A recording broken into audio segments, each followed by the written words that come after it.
أعوذ بالله من الشيطان الرجيم بسم الله الرحمن الرحيم ولقد يسرنا القرآن للذكر فهل من مدكر শব্দে শব্দে কোরআন বুঝি আয়োজনে আপনাদের সকলকে আন্তরিক শুভেচ্ছা জানাচ্ছি।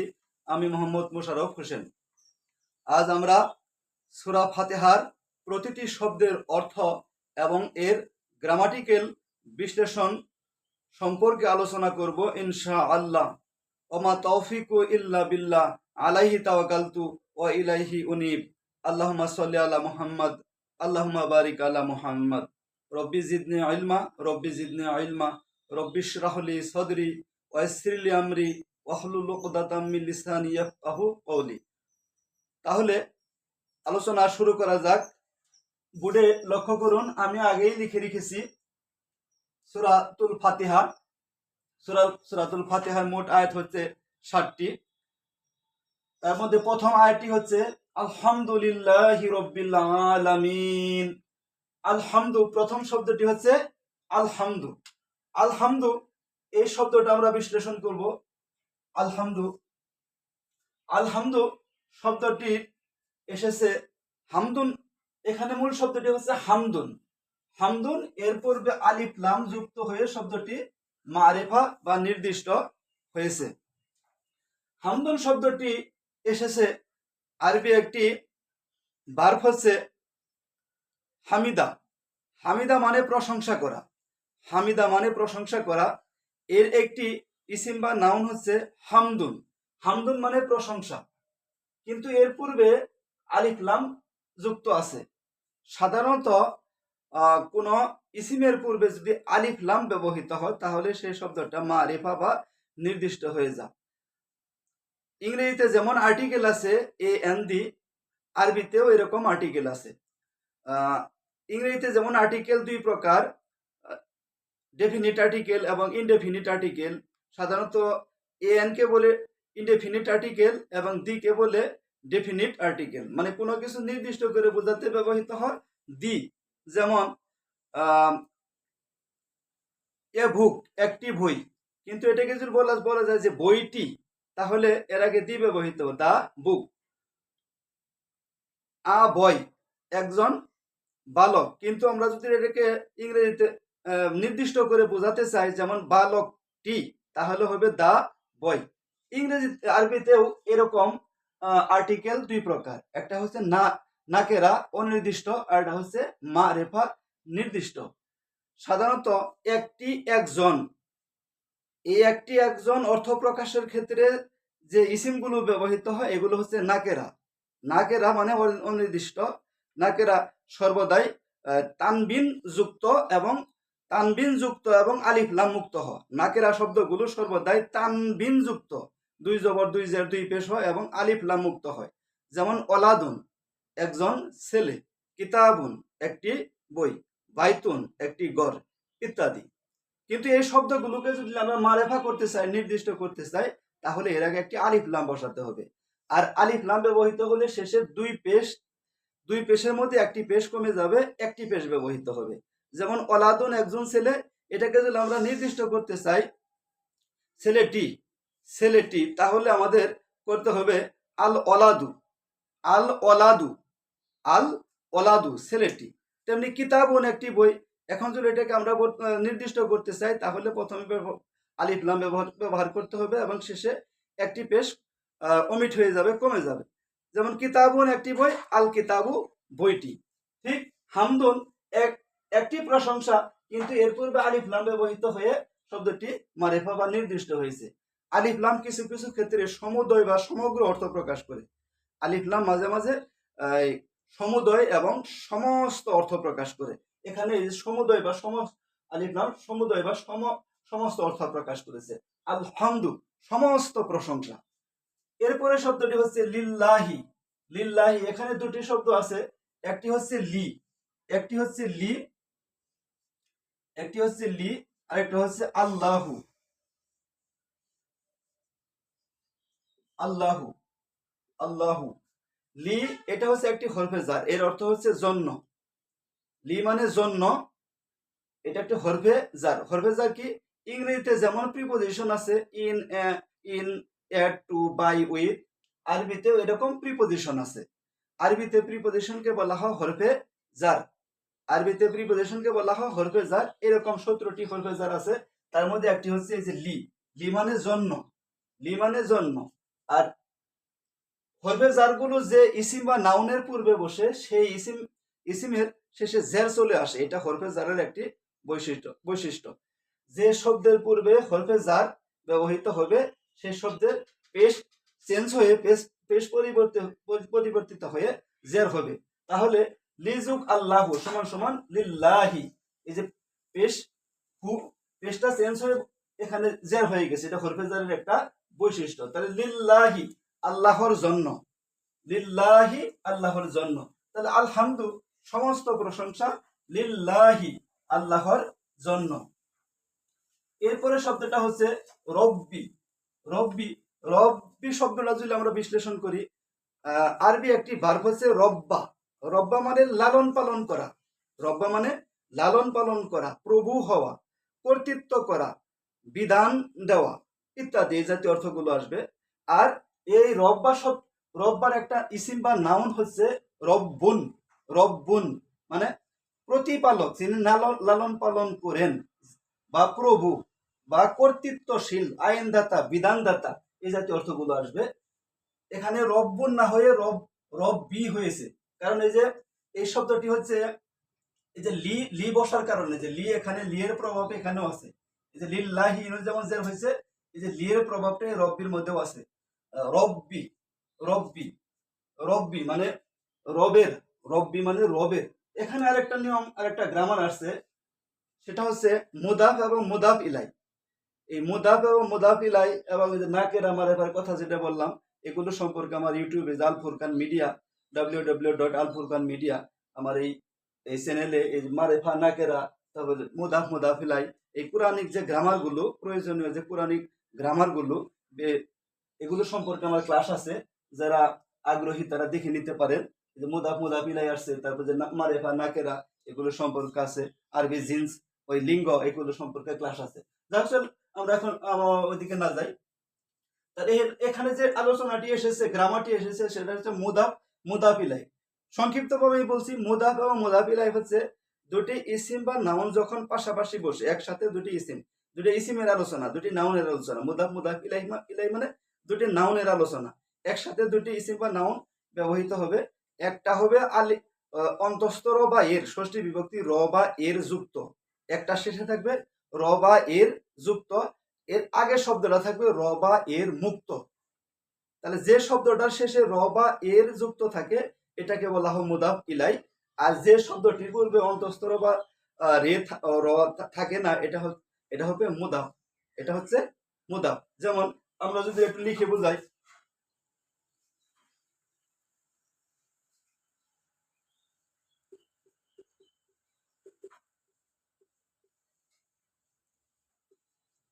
বাইতুল্লাহি, বাইতুল্লাহি আল্লাহর গড়, আল্লাহর গড়, বাইতুল্লাহি আল্লাহর গড়। এখানে এই যে আল্লাহর, এখানে এই আল্লাহর নিচে আমরা লিখে দিই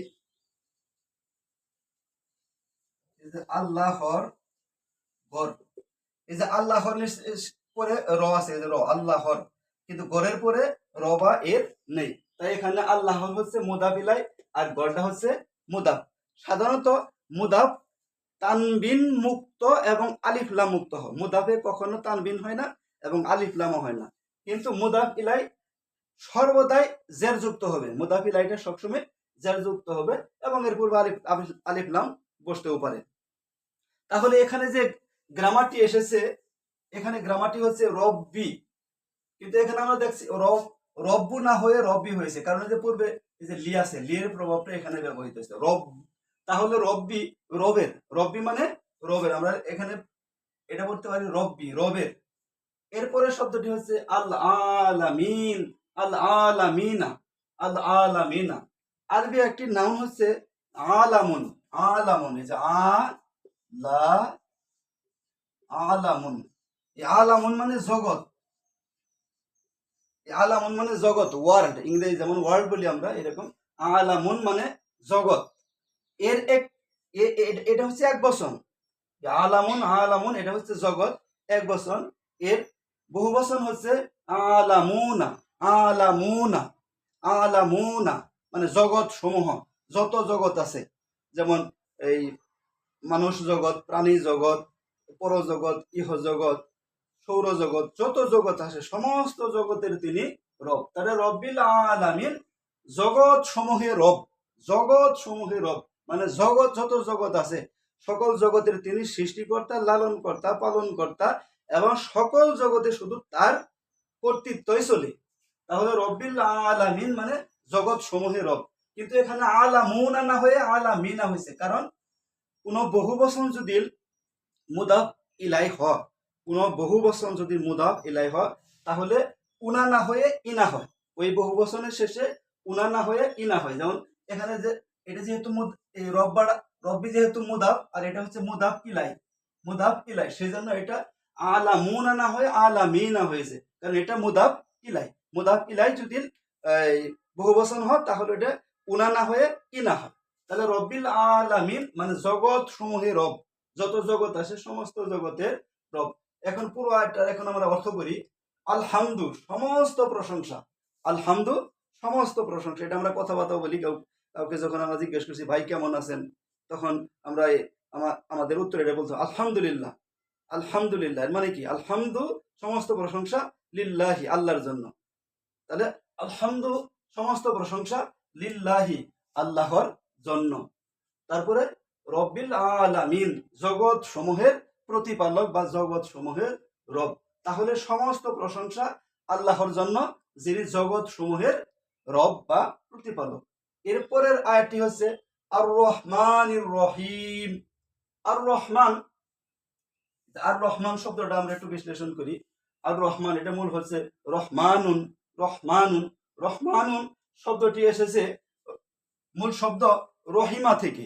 রহিমা, রহিমা মানে দয়া করা, অনুগ্রহ করা, রহম করা। রহিমা দয়া করা, রহিমা আমরা একটু লিখে দেখাই, রহিমা, রহিমা এটা হচ্ছে একটা বার্ব, একটা ফেল। আরবিতে বার্বকে বলা হয় ফেল। এটা হচ্ছে 3 বর্ণ বিশিষ্ট একটা ফেল। তাহলে রহিমা দয়া করা, অনুগ্রহ করা, রহম করা। আর এর একটি নাউন হচ্ছে এর একটি নাউন হচ্ছে রহমানুন, রহমানুন। আচ্ছা, তাহলে রহমান, রহমানটা হচ্ছে নাউন, এর অর্থ হচ্ছে দয়ালু, স্থায়ীভাবে দয়ালু, স্থায়ীভাবে দয়ালু। এখানে যে রহমান এটাও মানে দয়ালু, রহিম এটা মানেও দয়ালু, দুটি দয়ালু। কিন্তু প্রথমটি হচ্ছে যিনি বারবার দয়া করেন, বারবার দয়া করেন, বারবার দয়া করেন, এরকম যিনি দয়া করেন এটাকে বলা হয় রহমান। আমরা বারবার ভুল করি, বারবার আল্লাহ আমাদের ক্ষমা করেন এবং আমাদের প্রতি রহম করেন। সেই জন্য আল্লাহ হচ্ছে রহমান। রহমান মানে যিনি অতি দয়ালু, যিনি বারবার দয়া করেন। তাহলে আর রহমান এর আগে আলিফ লাম ব্যবহৃত হয়েছে। আলিফ লাম ব্যবহৃত হয়ে আমরা আগেই বলেছি যে শব্দের পূর্বে আলিফ লাম ব্যবহৃত হয় সে শব্দটা মারিফা বা নির্দিষ্ট হয়ে যায়। কাজে এখানে এই আর রহমান আলিফ লাম ব্যবহৃত হয়ে এটা মারিফা হয়েছে। কিন্তু এখানেও আমরা লক্ষ্য করছি আর রহমানও না হয়ে আর রহমানই হয়েছে। এই যে লিয়ের প্রভাবটা, এই যে লিয়ের প্রভাবটা এখানেও হয়েছে, এখানেও আছে যে লিয়ের প্রভাবটা, লিল্লাহি আল্লাহর জন্য। কারণ যে এই আল্লাহ বলতে আল্লাহর সাথে মিল আছে, যে রব, রব, রব বলতে আল্লাহ বলতে একই বোঝাচ্ছে। এটাকে আরবিতে বলা হয় যে বদল মুবদাল, বদল মুবদাল। মানে এই যে ইংরেজিতে যেমন আমরা কেসিন এ পজিশন করছি, দুটি নাউন যখন এক পাশাপাশি বসে একটি আরেকটাকে বোঝায়, একই ব্যক্তি হয়, একই বস্তু হয়, একই প্রাণী হয়, তখন এটাকে বলা হয় এ পজিটিভ বা এ পজিশন। যেমন এই মিস্টার রহমান প্রধান শিক্ষক, এই স্কুলের প্রধান শিক্ষক মিস্টার রহমান। তাহলে মিস্টার রহমান, এই স্কুলের প্রধান শিক্ষক মিস্টার রহমান, তাহলে প্রধান শিক্ষক যিনি মিস্টার রহমানও তিনি। এই জাতীয় ব্যবহার, একে আরবিতে বলা হয় বদল মুবদাল। তাহলে এখানে এই যে লিল্লাহি আল্লাহ, আল্লাহ যিনি রব তিনি, আবার যে রহমান, এই রহমান যিনি আল্লাহ তিনি, বা আল্লাহ যিনি রহমানও তিনি। আবার আর রহিম, এই জন্য আল্লাহ যিনি রহিম তিনি। এটা হচ্ছে বদল মুবদাল। মানে দুটি নাউন যখন একত্রে বসে এবং একটি আরেকটা দুটি একই ব্যক্তি হয়, একই ব্যক্তি, একই বস্তু, একই প্রাণী হয়, তখন এটা হয় বদল মুবদাল। আচ্ছা, তাহলে যেখানে লিল্লাহি প্রভাবটা এখানে আর রহিমের মধ্যেও পড়েছে, তাহলে আর রহমানও না হয়ে আর রহমানই হয়েছে। কারণ এই যে লিল্লাহে আমরা পড়েছি যে হরফে জারের পরের শব্দ সর্বদা কি হয়, জের হয়। তাহলে আর রহমানি মানে অসীম দয়ালু, আর আর রহিমি পরম করুণাময়, পরম করুণাময়। রহিম হচ্ছে স্থায়ীভাবে দয়ালু, স্থায়ীভাবে দয়ালু। এই দুটি শব্দ আমি আগেই বলেছি, রহমান মানেও দয়ালু, রহিম মানেও দয়ালু। রহমান হচ্ছে যে যিনি বারবার দয়া করেন এবং যে দয়ার কারণে সমস্ত সৃষ্টি বেঁচে আছে, মুসলিম হোক অমুসলিম হোক, ইহুদি খ্রিস্টান নাসারা হিন্দু, সবাই যে দয়ার কারণে উপকৃত হচ্ছে। যেমন সূর্যের আলো, সূর্যের আলো দ্বারা সবাই উপকৃত হচ্ছে, বৃষ্টি হলে সবাই উপকৃত হয় ইত্যাদি। এইভাবে এইভাবে যিনি দয়ালু তিনি হচ্ছে রহমান। আর রহিম হচ্ছে স্থায়ীভাবে দয়ালু। কিয়ামতের দিন মহান আল্লাহ মুমিনদেরকে ক্ষমা করবেন, মুমিনদেরকে ক্ষমা করবেন। একমাত্র ওই মুমিনরাই কিয়ামতের দিন আল্লাহর দয়া দ্বারা উপকৃত হবেন। এই যে দয়ালু, একে বলা হয় রহিম। রহিম মানে স্থায়ীভাবে দয়ালু। তাহলে আর রহমানুর রহিম পরম করুণাময় অসীম দয়ালু, বাস অনেক অতি দয়ালু, অতি দয়ালু, অতি দয়াবান, এইভাবে শব্দগুলো আসবে, অর্থগুলো আসবে। এরপরেটা হচ্ছে মালিক ইয়াউমিদ্দিন। মালিক ইয়াউমিদ্দিন, এই যে মালিকি, এখানে দুটি শব্দ, একটি শব্দ আছে মালিকি। আমরা এই মালিক শব্দের আসলে একটু বিশ্লেষণ করি। মালিক শব্দটি এসেছে মালাকা শব্দ থেকে।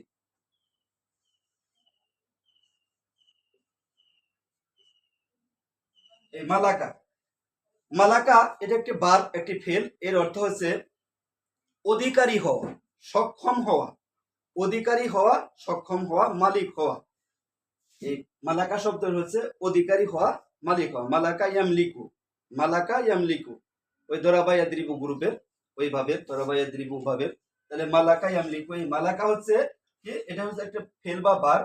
এর একটা নাউন হচ্ছে মালিক। মালিক, আমরা মালিক মানে অধিকারী, অধিকারী কোনো কিছুর যার অধিকারে থাকে একে বলা হয় মালিক। মালিক, আমরা মালিক শব্দটা বাংলাতেই ব্যবহার করি, এটা আরবিতে তেমন ব্যবহার করি না। মালিক মানে মালিক আমরা ব্যবহার করি, মানে কোনো কিছু যার অধিকারে থাকে, অধিকারী। এর একটা হচ্ছে বাদশাহ। বাদশাহ, এখানে যে বাদশাহ অর্থে ব্যবহৃত আছে, মালিকি মানে বাদশাহ বা অধিকারী বা মালিক, আমরা একই অর্থ ধরতে পারি। এরপরে শব্দটা হচ্ছে ইয়াকা। ইয়াকা, ইয়াকা, ইয়াকা, এখানে দুটি শব্দ আছে, একটা হচ্ছে ইয়া আর একটা হচ্ছে কা। ইয়া মানে শুধুমাত্র, একমাত্র, আর কা মানে তুমি বা তোমাকে। ইয়াকা, তাহলে একমাত্র তোমাকে। ইয়াকা মানে একমাত্র তোমাকে, ইয়া মানে একমাত্র, আর কা মানে তুমি বা তোমাকে। তাহলে ইয়াকা একমাত্র তোমাকে, তাহলে ইয়াকা একমাত্র তোমাকে। এরপরে শব্দটি হচ্ছে নাস্তা, সরি এটা ভুল হয়ে গেছে একটু, মালিকি ইয়াউমিদ্দিন। মালিক ইয়াউমিদ্দিন, মালিক মানে মালিক। এরপরে শব্দটি হচ্ছে ইয়াউমিদ্দিন। ইয়াউমুন, এই যে ইয়াউমুন থেকে হচ্ছে ইয়াউমিদ্দিন। মালিকের পরে শব্দ হচ্ছে ইয়াউমি। ইয়াউমুন মানে দিন, ইয়াউমুন মানে দিন, কিন্তু এখানে ইয়াউমি আছে, ইয়াউমি আছে, কারণ এটা হচ্ছে মুদাফ। ইয়াউমি হচ্ছে এটা মুদাফ, ইয়াউমুন মানে দিন, এখানে মুদাফ হওয়ার কারণে ইয়াউমি ব্যবহৃত হয়েছে। এরপরে শব্দটি হচ্ছে আদ-দিন। আদ-দিন, আদ-দিন, এই শব্দটি নাকেরা হচ্ছে দিনুন। দিনুন, আমরা দিন ব্যবহার করি, দিন ইসলাম, দিন ধর্ম এগুলো বলে থাকি। দিন শব্দের দুটি অর্থ আছে, একটা হচ্ছে জীবন ব্যবস্থা, আর একটা হচ্ছে বিচার দিবস। এখানে বিচার দিবস অর্থে ব্যবহৃত হয়েছে। ইয়াউমিদ্দিন মানে বিচার দিবস, ইয়াউমিদ্দিন মানে বিচার দিবস। ইয়াউমুদ্দিন হয়তো, কিন্তু ইয়াউমুদ্দিন না হয় কি হয়েছে ইয়াউমিদ্দিন, বিচার দিবসের, বিচার দিবসের, ইয়াউমিদ্দিন বিচার দিবসের। তাহলে মালিকি মালিক, ইয়াউমিদ্দিন, মালিক ইয়াউমিদ্দিন বিচার দিবসের মালিক, মানে পরকাল যে দিবস হবে সেই দিবসের একমাত্র মালিক হবেন মহান আল্লাহ, একমাত্র সকল ক্ষমতা হবে তার, একচ্ছত্র ক্ষমতার অধিকারী হবেন সেদিন তিনি। তাই এখানে বলা হয়েছে মালিকি ইয়াউমিদ্দিন। মালিক মানে মালিক, ইয়াউমুন মানে দিন, কিন্তু এখানে ইয়াউমি হয়েছে ইয়াউমিদ্দিন, বিচার দিবসের।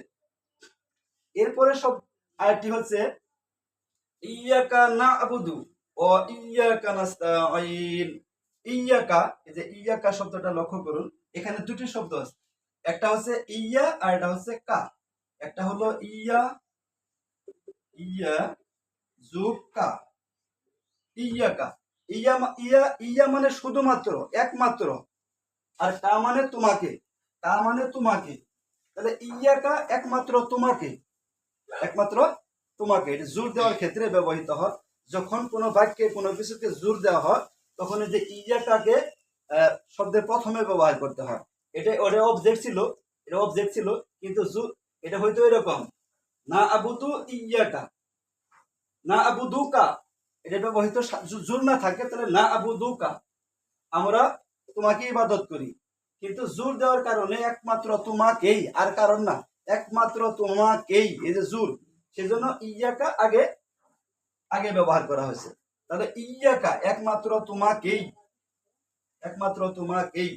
তারপরে না আবুদু, না আবুদু শব্দটা আমরা একটু বিশ্লেষণ করবো। না আবুদু শব্দটা এসেছে আবাদা থেকে, আবাদা, আবাদা, আবাদা, এটা একটি ফেল বা ভার্ব।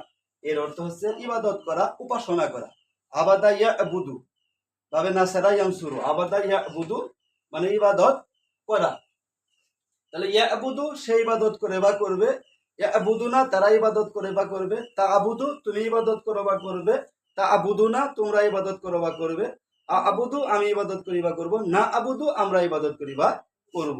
সাধারণত এই ফেলে মুদারের পূর্বে, ফেলে মুদারের পূর্বে যদি নুন ব্যবহার করা হয় তাহলে এটা আমরা হয়ে যায়।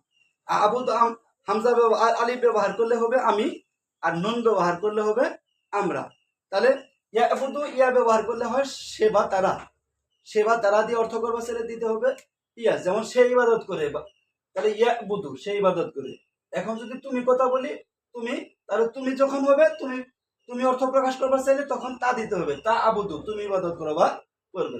এখন যদি আমি কথা বলি আমি ইবাদত করি, তাহলে এই আমির জন্য দিতে হবে শুরুতে হামজা বা আলিফ, আবুদু আমি ইবাদত করি বা করবে। আর আমরা, আমরা যদি অর্থে ব্যবহার করতে চাই তাহলে দিতে হবে নুন, না আবুদু আমরা ইবাদত করি বা করব। যেমন আউযুবিল্লাহ আমি আশ্রয় চাই, না আউযুবিল্লাহ আমরা আশ্রয় চাই, এভাবে। তাহলে না আবুদু আমরা ইবাদত করি, ইয়াকা একমাত্র তোমাকেই, না আবুদু আমরা ইবাদত করি, মানে একমাত্র তোমারই ইবাদত আমরা করি, আর কারণ নয়, একমাত্র তোমাকে। এরপরে শব্দটি হচ্ছে ওয়া। ওয়া মানে এবং, ওয়া মানে এবং, এটা একটা হরফে আদ। ইংরেজিতে যেমন কনজাংশন আছে আরবিতেও এরকম কনজাংশন আছে। আরবিতে কনজাংশনকে বলা হয় হরফে আদ, মানে সংযোজক অব্যয়। এরকম এই ওয়ার্ডটা হচ্ছে হরফে আদ বা সংযোজক অব্যয়, এর অর্থ হলো এবং। এরপরে শব্দটি হচ্ছে ইয়াকা। ইয়াকা শব্দটা আমরা আগেই বিশ্লেষণ করেছি, ইয়াকা মানে একমাত্র তোমাকেই। এরপরে শব্দটা হচ্ছে নাস্তা ইনু, নাস্তা ইনু, নাস্তা ইনু শব্দটা আমরা বিশ্লেষণ করব। আরবি একটি ভার্ব হচ্ছে আনা, আনা, আনা মানে সাহায্য করা, আনা, আনা মানে সাহায্য করা। কিন্তু আমরা এখানে দেখছি এই নুন সিন তা ব্যবহৃত হয়েছে। আরবি 3 বর্ণ বিশিষ্ট শব্দের পূর্বে যদি আলিফ সিনতা, আলিফ সিনতা এই অতিরিক্ত অংশ যুক্ত করা হয় তাহলে এটা আরেকটা ভার্ব, আরেকটা ফেল বা ভার্ব তৈরি হয়। তাহলে আনা সে সাহায্য, এটা সাহায্য করা। আর এখানে যদি আমরা আলিফ সিন তা যুক্ত করি, আলিফ সিন তা এটা যদি আমরা বৃদ্ধি করি ইস্তা, ইস্তা আইনু, তাহলে হয়ে যাবে ইস্তা আইনু। আলিফ সিন তা যুক্ত হলে এটা নতুন করে আর একটা ভার্ব তৈরি হয়। ভার্ব হচ্ছে আরবি ক্রিয়া, আরবি ভার্ব, আরবি ফেল গঠনের যে নিয়ম কানুন একে বলা হয় আরবিতে ভাব। এরকম 43টি ভাব আছে আরবিতে। এর মধ্যে এই যে আলিফ সিনতা প্রথমে থাকলে এটা একটা ভার্ব হয়। তাহলে আনা আলিফ সিনতা যুক্ত যুক্ত হইলে তার অর্থ হয় সাওয়া। সাওয়া আলিফ সিনতা যুক্ত হইলে তখন তার অর্থ হয়ে যায় সাওয়া। যেমন গফারা, আমি একটু লিখে বোঝাই যে গফারা, গফারা ক্ষমা করা। কিন্তু এর পূর্বে যদি আমরা আলিফ আলিফ সিনতা ব্যবহার করলে ইস্তাগফারা ক্ষমা চাওয়া। গফারা ক্ষমা করা, এর পূর্বে যদি আমরা আলিফ সিনতা যুক্ত করি অর্থ হবে ক্ষমা চাওয়া। তেমনি আনা সাহায্য করা, আনা সাহায্য করা, এর আগে যদি আমরা আলিফ সিনতা ব্যবহার করি ইস্তা আনা, ইস্তা ইস্তা আনা, ইস্তা ইস্তা আনা মানে সাহায্য চাওয়া। ইস্তা আনা ইয়াস্তা আইনু এইভাবে হবে। তাহলে ইস্তা আনা সাহায্য চাওয়া, আনা সাহায্য করা। আর আলিফ সিন তা অতিরিক্ত যুক্ত করলে অর্থ কি দাঁড়াবে চাওয়া, কোনো কাজ করতে চাওয়া। ইস্তা আনা সাহায্য চাওয়া। এই যে ইস্তা আনা এটা হচ্ছে মাদি ফল, কিন্তু এখানে আমরা দেখছি নাস্তা আইনু আছে। ইস্তা আনা এটা হচ্ছে মাদি, এর মুদারে হচ্ছে ইয়াস্তা আইনু, ইয়াস্তা আইনু। ইস্তা আনা ইয়াস্তা ইনু, ইয়াস্তা আইনু সে সাহায্য চাইবা চাবে। তাস্তা আইনু তুমি সাহায্য চাও বা চাবে। আস্তা আইনু আমি সাহায্য চাইবা চাবো। নাস্তা আইনু আমরা সাহায্য চাইবা চাবো। ওই যে আমরা অর্থ প্রকাশ করবার শুরুতে নুন আনতে হবে। আমি আগেই বলেছি যে আমরা কোনো কাজ করি বর্তমানে, এরকম হইলে শুরুতে কি দিতে হবে, নুন দিতে হবে। তাহলে নাস্তা আইনু আমরা সাহায্য চাই। তাহলে পুরোটুকুর অর্থ কি দাঁড়ালো, ইয়াকা নাস্তা আইনু একমাত্র তোমারই কাছে আমরা সাহায্য চাই। এই ইস্তা আনা এই ফেলটি যখন ব্যবহৃত হবে তখন এর সাথে বাংলা একটা কাছে বা নিকট চলে আসবে। ইস্তা আনা সাহায্য চাওয়া মানে কারো কাছে সাহায্য চাওয়া, এরকম অর্থটা দিবে। ইস্তা আনা মানে কারো কাছে সাহায্য চাওয়া। তাহলে ইয়াকা একমাত্র তোমারই কাছে নাস্তা আইনু আমরা সাহায্য চাই। তাহলে এই আয়াতের অর্থ কি দাঁড়ালো, ইয়াকা না'বুদু একমাত্র তোমারই আমরা ইবাদত করি বা তোমাকে আমরা ইবাদত করি। ইয়াকা না'বুদু একমাত্র তোমাকে আমরা ইবাদত করি। ওয়া ইয়াকা নাস্তাঈন এবং তোমারই কাছে সাহায্য চাই।